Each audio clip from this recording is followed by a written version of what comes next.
മറ്റു വാർത്തകളിലേക്ക്. കൂട്ടായും കരുത്തായും നിന്നവരെല്ലാം ഒറ്റ രാത്രി ഒലിച്ചു പോയപ്പോൾ സച്ചു തനിച്ചായി. മുണ്ടക്കൈ ഉരുൾപൊട്ടലിൽ കുടുംബത്തിലെ 11 പേരും മരിച്ച സഞ്ജിത്ത് എന്ന സച്ചുവിന്റെ മനസ്സിൽ ആ രാത്രിയിലെ കാറ്റും കോളും ഇപ്പോഴും അടങ്ങിയിട്ടില്ല. ബന്ധുവീട്ടിലായതുകൊണ്ട് മാത്രം ജീവൻ ബാക്കിയായ 15-കാരന്റെ ഏറ്റവും പ്രിയപ്പെട്ടവരെല്ലാം ഇപ്പോൾ മണ്ണിനടിയിലാണ്.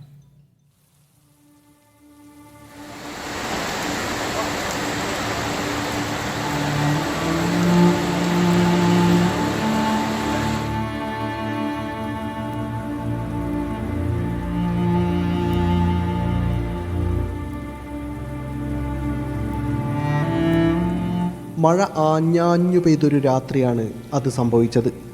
സഞ്ജിത്ത് യൂസുഫ് എന്ന സച്ചുവിൻ്റെ മാതാപിതാക്കളും 2 സഹോദരിമാരും വല്യുപ്പയും വല്യമ്മയും അടക്കം കുടുംബത്തിലെ ഏറ്റവും പ്രിയപ്പെട്ട 11 പേരാണ് ഒറ്റ രാത്രി കൊണ്ട് ഇല്ലാതായത്. ചെറുപ്പം മുതൽ കൂടെയുണ്ടായിരുന്ന പിതൃസഹോദരിയുടെ മകനും ഉരുളിൽ മറഞ്ഞു.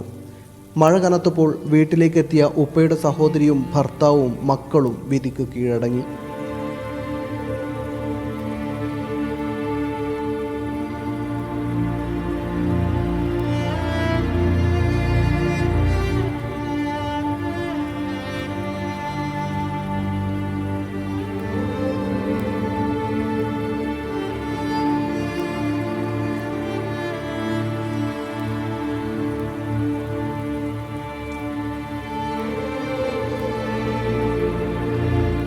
അവരവിടെ സേഫാണെന്നുള്ള രീതിയിലായിരുന്നു ഞങ്ങൾ കിടക്കോളം നമ്മളെ വിശ്വാസം അതായിരുന്നു, സേഫ് ആയിരിക്കും എന്നുള്ളത്.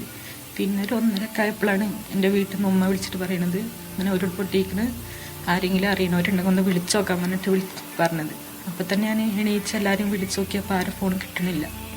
നന്നായി പഠിക്കണമെന്ന മാതാപിതാക്കളുടെ ആഗ്രഹമാണ് മഹാദുരന്തത്തിൽ നിന്ന് സഞ്ജിത്ത് യൂസഫ് എന്ന സച്ചുവിനെ ബാക്കിയാക്കിയത്. ഞാൻ ഇവിടെ അമ്പലയിലാണ് പഠിക്കുന്നത്. അപ്പോൾ എൻ്റെ ഉമ്മാൻ്റെ വീട്ടിൽ നിന്നിട്ടാണ് ക്ലാസ്സിന് പോകല്. അതുകൊണ്ടാണ് ഞാൻ രക്ഷപ്പെട്ടത്.